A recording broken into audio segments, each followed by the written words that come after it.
अच्छा जी, नेक्स्ट है हमारे पास माइक्रो टीचिंग प्रोसीजर।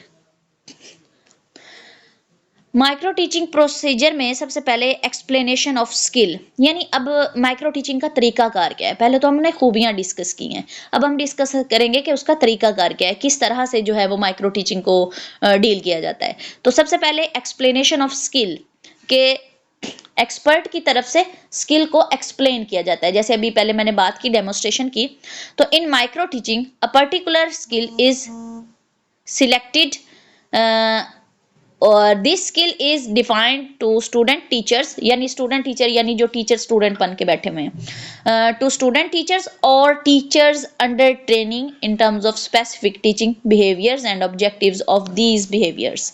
अच्छा, मतलब ये कि जो भी स्किल जो है वो चूज की गई है, सबसे पहले तो वो उन स्टूडेंट टीचर के सामने एक्सपर्ट उसे एक्सप्लेन करेगा। एक्सप्लेनेशन के बाद दूसरे नंबर पर डेमोन्स्ट्रेशन है कि एन एक्सपर्ट और teacher educator demonstrates the teaching skill to the student teachers, कि उनके सामने उसने डेमो पेश करेगा कि किस तरह से आपने परफॉर्म करना है। और उसके बाद the expert can also show video recording of that skill. अगर वो खुद परफॉर्म नहीं करना चाहता तो वो कोई वीडियो या कुछ रिकॉर्डिंग वगैरह दिखा के भी वो स्किल को है उसका डेमो पेश कर सकता है। ठीक है, तो बेसिक जो है इशू वो ये है कि डेमो पेश करना है, जिससे सीखने वाले उसे अच्छे से समझ सके। नेक्स्ट तीसरे नंबर पर है preparation of a micro lesson, कि एक माइक्रो लेसन की जो तैयारी है वो किस तरह से करना है, ये प्लान सेशन भी इसको कहा जाता है। ठीक है, तो माइक्रो लेसन की तैयारी में ट्रेनी या स्टूडेंट टीचर जो हैं वो अपना अपना लेसन को प्लान करेंगे और फिर उसको डेमोन्स्ट्रेट द चूजन स्किल, कि जो भी स्किल उन्होंने चूज की है उसका डेमो पेश करेंगे। जैसे कि जो पहले एक्सप्लेन की एक्सपर्ट ने, फिर डेमो पेश किया, उसी स्किल को फिर उस पर वो लेसन प्लान करेंगे अपना और फिर इसका डेमो देंगे। और उसके बाद small portion of subject matter is selected for this purpose, तो इस पर्पस के लिए वो कहते हैं कि स्मॉल सा एक टॉपिक जो है ना, छोटा सा, जो 5 से 10 मिनट में कवर किया जा सके, उसे चूज करना चाहिए और इसको प्लान सेशन कहा जाता है। ठीक है, दूसरे नेक्स्ट है चौथे नंबर पर टीचिंग, टीच सेशन। अब प्लान उसने कर लिया कि किस तरह से मैंने स्किल को कौन सी चूज करनी है, फिर उसका डेमो किस तरह से पेश करना है।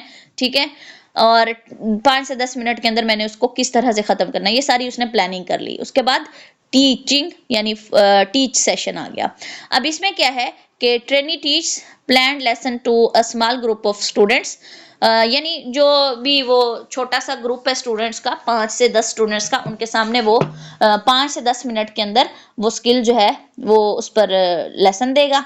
तो एक जो एक्सपर्ट होगा वो क्लासरूम के एक कॉर्नर में बैठ जाएगा और लेसन को ऑब्जर्व करेगा कि किस तरह से ट्रेनी या स्टूडेंट टीचर जो है वो लेसन को डिलीवर कर रहा है, और फिर ऑब्जर्वेशन को नोट डाउन करेगा। और स्पेशली जो है एक परफॉर्मा होता है उनके पास, जो ऑब्जर्व कर रहे होते हैं ना, उनके पास एक प्रोफार्मा होता है और उस पर वो ऑब्जर्वेशन लिख रहे होते हैं। और वीडियो रिकॉर्डिंग के जरिए भी जो है वो ऑब्जर्वेशन की जा सकती है, जो भी फैसिलिटी अवेलेबल हो। और 5वें नंबर पर है डिस्कशन फीडबैक सेशन। डिस्कशन भी कह सकते हैं और इसको फीडबैक सेशन भी कहा जाता है, यानी जब ऑब्जर्व कर लिया ट्रेनी के लेसन को तो उसके बाद एक्सपर्ट जो है वो डिस्कस करेगा, उसकी ऑब्जर्वेशन के बारे में बातचीत करेगा और फिर वो बताएगा कि उसके लेसन में कहाँ कहाँ इंप्रूवमेंट की ज़रूरत है और इसको किस तरह से मज़ीद जो है वो इम्प्रूव किया जा सकता है या इफेक्टिव बनाया जा सकता है। तो ये सेशन फिर फीडबैक सेशन कहलाता है। और ये पहले भी मैंने बताया, दोबारा बता रही हूँ कि this is important phase of micro teaching. ठीक है, ये माइक्रो टीचिंग का बहुत इंपॉर्टेंट सेशन है, क्योंकि फीडबैक के बगैर तो काम चलेगा ही नहीं। जब पता ही नहीं चलेगा कि जैसे कि वो लेसन के में से गलतियां ना निकालें तो बच्चा कैसे सीखेगा कि उसकी गलती आई है।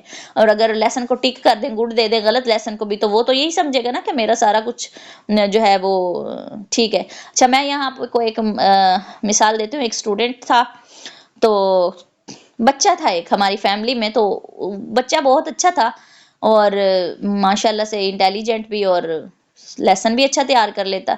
लेकिन एग्जाम में जो है ना, पिछले सेशन में उसकी पोजीशन डाउन हो गई।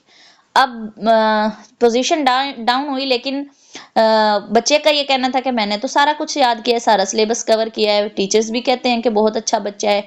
और फिर जी रिसर्च करते करते पता ये चला कि बच्चा जो है वो रॉन्ग लेसन याद करता है, कि टीचर ने जो लेसन दिया वो उसने कॉपी पे नोटबुक पे अगर नोट डाउन किया तो उसने उसमें स्पेलिंग मिस्टेक्स के साथ स्पेलिंग लिखे, उसके स्पेलिंग्स की गलतियां नहीं निकाली गई, उसे पता नहीं चला और उसने एज इट इज़ उसे याद किया, और जब उसने पेपर में लिखा तो वो भी उसने उसी तरह से गलत क्वेश्चंस के आंसर लिखे, यानी स्पेलिंग मिस्टेक्स की वजह से। तो इस वजह से उसकी पोजीशन जो है वो ख़राब हुई। तो इस तरह फीडबैक जो है वो बहुत ज़रूरी होता है, गलतियां निकालना इम्प्रूवमेंट के लिए या इफ़ेक्टिव बनाने के लिए सजेशंस देना, ये बहुत ज़रूरी होता है। तो इसलिए फीडबैक जो है वो बहुत ज़रूरी है। नेक्स्ट है जी 6 नंबर पर रीप्लान। रीप्लान मतलब जब एक दफ़ा लेसन जो है वो डिलीवर हो गया तो उसके बाद फीडबैक मिला, फिर स्टूडेंट टीचर जो हैं वो लेसन को रीप्लान करेंगे और restructures his her lesson in the light of suggestions, कि जो सजेशंस दी गई उनकी रोशनी में वो अपने पूरे लेसन को दोबारा से प्लान करेंगे, और फिर जहाँ जहाँ खामियां थी, शॉर्टकमिंग्स या ड्रॉबैक्स थे, उनको ओवरकम करते हुए उसमें इम्प्रूवमेंट लाई जाएगी और लेसन को मोर इफेक्टिव बनाया जाएगा।